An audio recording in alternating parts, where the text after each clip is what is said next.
Hey everyone, it's Dylan with SeaTee Aquatics, and today we're talking about magnesium.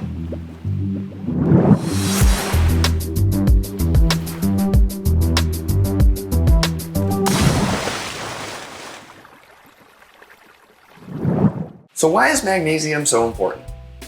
In our last two videos, we talked about alkalinity and calcium. And we talked about how they are the main building blocks of almost everything in the reef. As we learned, coral and other creatures will use the calcium and the alkalinity to form calcium carbonate in their skeletons to help them grow. But did you know that magnesium is the element that makes this possible? Magnesium is actually not really taken up in large quantities by the reef, but rather, magnesium is an essential element as it helps to control the binding of calcium and alkalinity.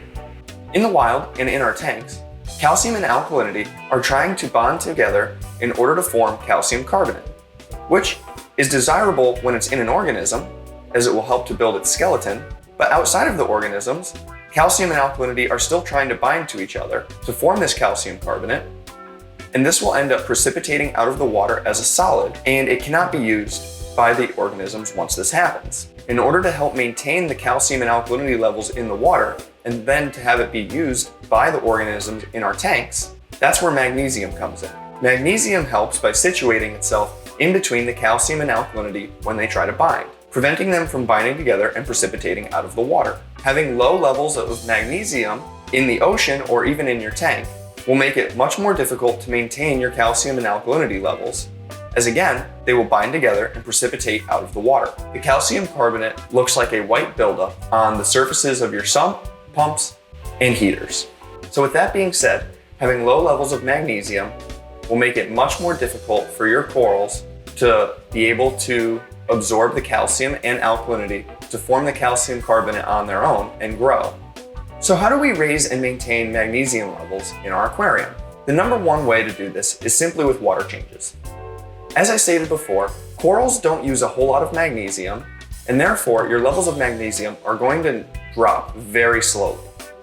Generally, water changes are going to be enough, but it is still wise to test your magnesium on a somewhat regular basis.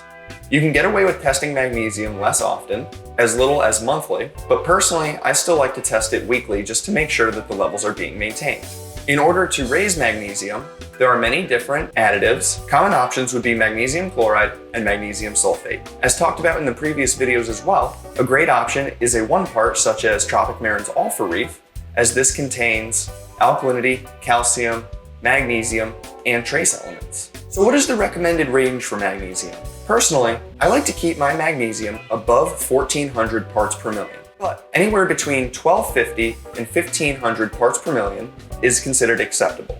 Typically, I like to keep my magnesium on the higher side because, as stated before, the higher the magnesium, the less likely it is to experience precipitation in your tank. You want to avoid precipitation as much as possible because any precipitation is essentially wasted additives in the system.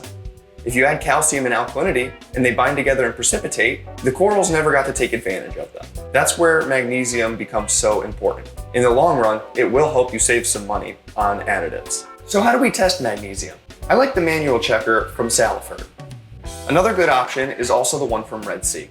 I like the manual options better than the digital options as they tend to give a more accurate readout.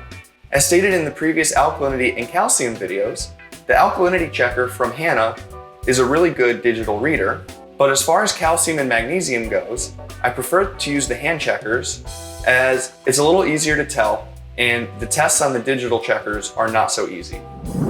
So there you go. Today, we've gotten to talk about magnesium and its important role in the reef environment. Hope you enjoyed what you saw, and remember, please like, subscribe, and ring the bell for notifications to join us on our journey through the sea. Or drop a comment below and let us know what you thought of the video. Thanks for watching.